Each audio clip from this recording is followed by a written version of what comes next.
मैं इन सभी प्रोजेक्ट्स के लिए राजस्थान के मेरे भाई बहनों को बहुत बहुत बधाई देता हूं। साथियों, आज राजस्थान के करीब 54,000 युवाओं को सरकारी नौकरी का नियुक्ति पत्र भी मिला है।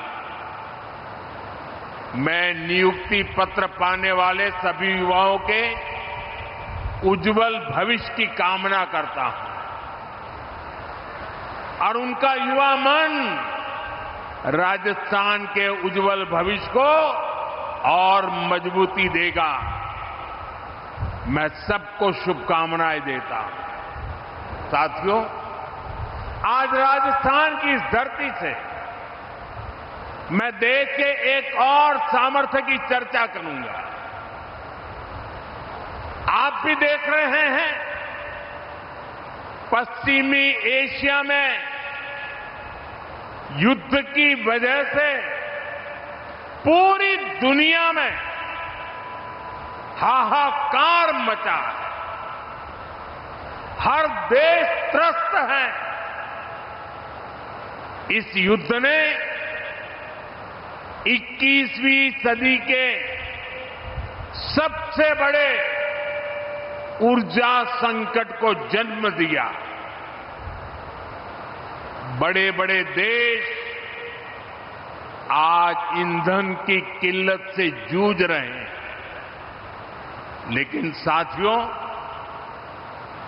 21वीं सदी के सबसे बड़े ऊर्जा संकट पर 21वीं सदी के नए भारत की इच्छा शक्ति और भारत के प्रयास इस संकटों पर भारी पड़े हैं। भारत ने हर स्तर पर सही फैसले लिए, संकट का समय रहते सटीक आकलन किया, प्रभावी रणनीति बनाई, भारत के संसाधनों का संतुलित प्रयोग किया, भारत की डिप्लोमेटिक पावर का सकारात्मक इस्तेमाल किया और तब जाकर भारत संकट से उबर पाया है।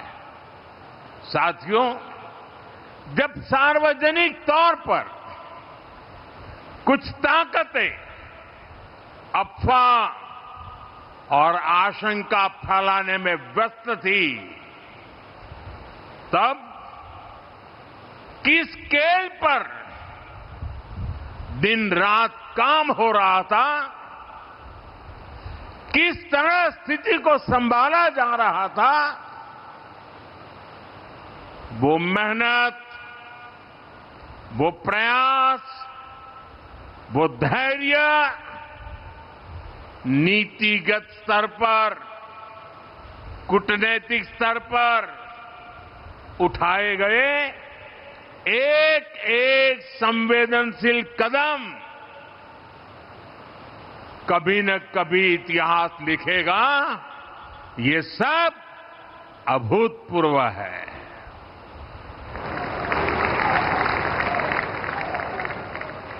मैं एक उदाहरण देता हूं।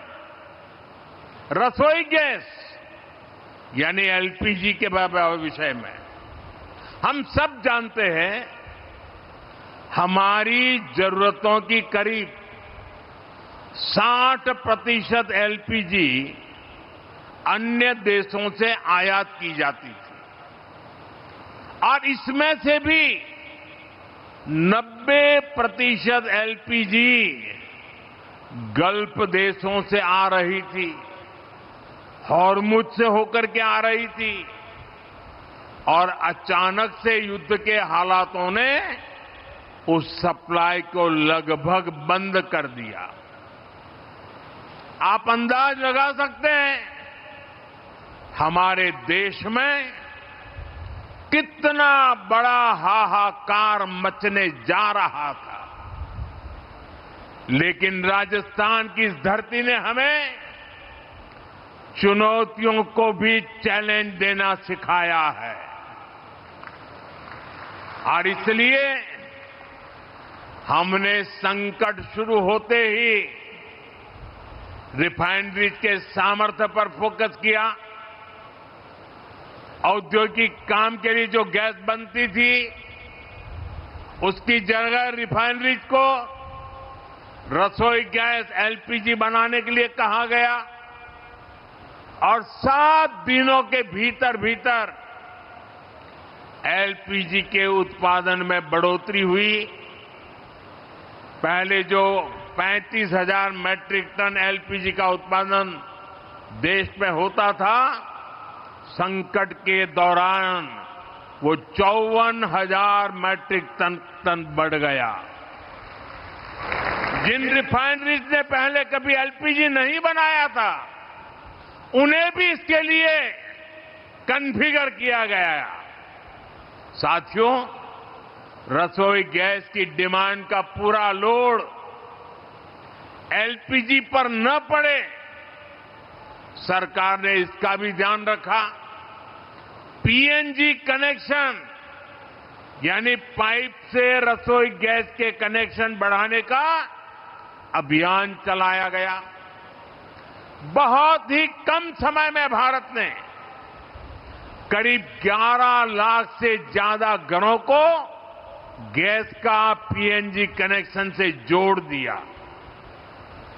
भाइयों बहनों, हमने एक और सप्लाई को सुनिश्चित किया। दूसरी ओर घरेलू उपभोक्ताओं पर बहुत बोझ भी नहीं पड़ने दिया। जो हालात थे उनमें घरेलू गैस सिलेंडर की कीमत 2,000 रुपये तक जा सकती थी।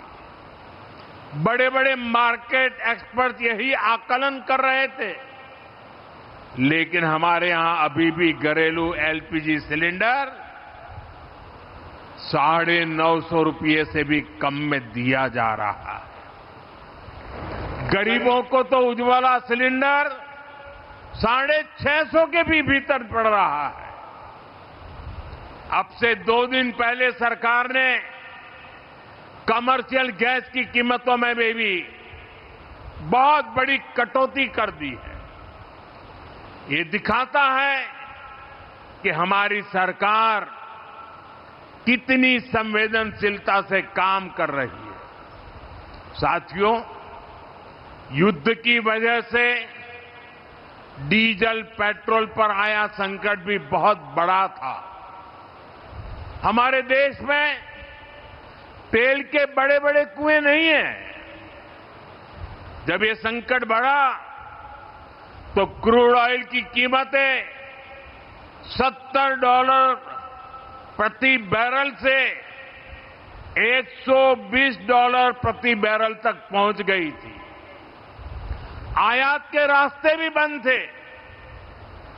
दुनिया के कई देशों में डीजल पेट्रोल की कीमतों में 40 से 50% का इजाफा हो गया। कई देशों में तो डीजल पेट्रोल कोटे के आधार पर मिलने लगा था, लेकिन भारत में एक दिन भी ऐसे हालात नहीं आए। अफवाहें बहुत फैलाई गई, लोगों को डराया गया, भड़काया गया, राजनीति के खेल खेले गए, लेकिन जिनके इरादे गलत थे वो सफल नहीं हो पाए। दूर सुदूर इलाकों में भी छोटी मोटी अड़चनों के अलावा सप्लाई की कोई बड़ी चुनौती नहीं आई।